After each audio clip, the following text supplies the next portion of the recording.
എല്ലാവർക്കും നമസ്കാരം. പുതിയൊരു വീഡിയോയിലേക്ക് സ്വാഗതം. ഇന്ന് ഞാനിത് ആദ്യം തന്നെ കാണിക്കുന്നത് ഇതുപോലൊരു ചെടിയാണ്.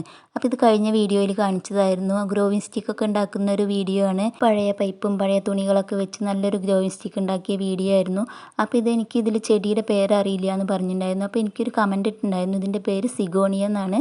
അപ്പോൾ ഒത്തിരി താങ്ക്സ് ഉണ്ട്. അപ്പോൾ എൻ്റെ വീഡിയോ കാണുന്നവർക്കും സപ്പോർട്ട് ചെയ്യുന്നവർക്കൊക്കെ ഒത്തിരി താങ്ക്സ് ഉണ്ട് കേട്ടോ. അപ്പോൾ എനിക്ക് ഒരുപാട് ചെടിയൊന്നുമില്ല, വളരെ കുറച്ച് ചെടികൾ മാത്രമേ ഉള്ളൂ. അത് ഞാൻ പറ്റുന്ന പോലെയൊക്കെ ഒന്ന് കെയർ ചെയ്യുന്നുണ്ടെന്നുള്ളൂ. അപ്പോൾ ഇന്നത്തെ വീഡിയോയിലേക്ക് കടക്കാം. ഇന്ന് ഞാൻ കാണിക്കുന്നത് ഇതുപോലെ 2 പോട്ടിലായിട്ട് ഒരുപാട് തിങ്ങി നിറഞ്ഞു നിൽക്കുന്ന അഗ്ലോണിമ ചെടിയെ ഒന്ന് മാറ്റി വെച്ചെടുക്കുന്നതാണ്.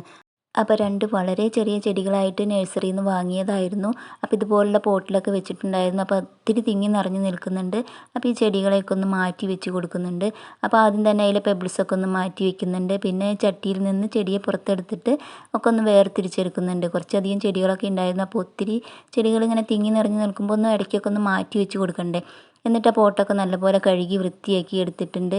അപ്പോൾ അത്യാവശ്യം നല്ല ഹോളൊക്കെ ഉള്ള പോട്ടാണ് കേട്ടോ. അഗ്ലോണിമ ചെടി വയ്ക്കുമ്പോൾ അത്യാവശ്യം ഹോളൊക്കെ വേണം. അതിൻ്റെ വേരിന് അത്യാവശ്യം എയറൊക്കെ കിട്ടുന്നത് നല്ലതാണ്.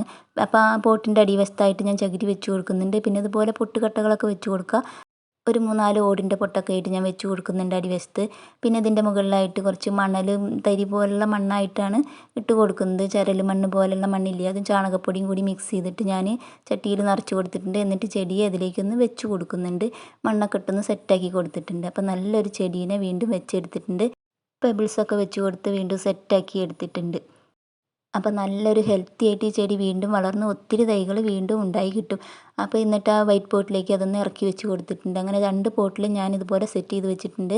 അങ്ങനെ നമുക്ക് ഇഷ്ടമുള്ള ഭാഗത്തൊക്കെ ആയിട്ട് സെറ്റ് ചെയ്ത് വെച്ച് കൊടുക്കാം. നല്ലൊരു ഇൻഡോർ പ്ലാന്റ് ആയിട്ടും വളർത്തിയെടുക്കാം കേട്ടോ. അങ്ങനെ ഇതുപോലുള്ള 2 ചെടികളിൽ നിന്നായിട്ട് എനിക്ക് ഒത്തിരി പ്ലാന്റ്സ് കിട്ടിയിട്ടുണ്ടായിരുന്നു. അപ്പോൾ ബാക്കിയുള്ള പ്ലാന്റ്സൊക്കെ ഞാൻ ഇതുപോലുള്ള പോട്ടിലൊന്ന് സെറ്റ് ചെയ്ത് വെച്ച് കൊടുത്തിട്ടുണ്ട്. അപ്പോൾ ഒത്തിരിയൊക്കെ ഉണ്ടാകുമ്പോൾ നല്ല ഭംഗിയാണ് കേട്ടോ ഈ ചെടി കാണാനായിട്ട്.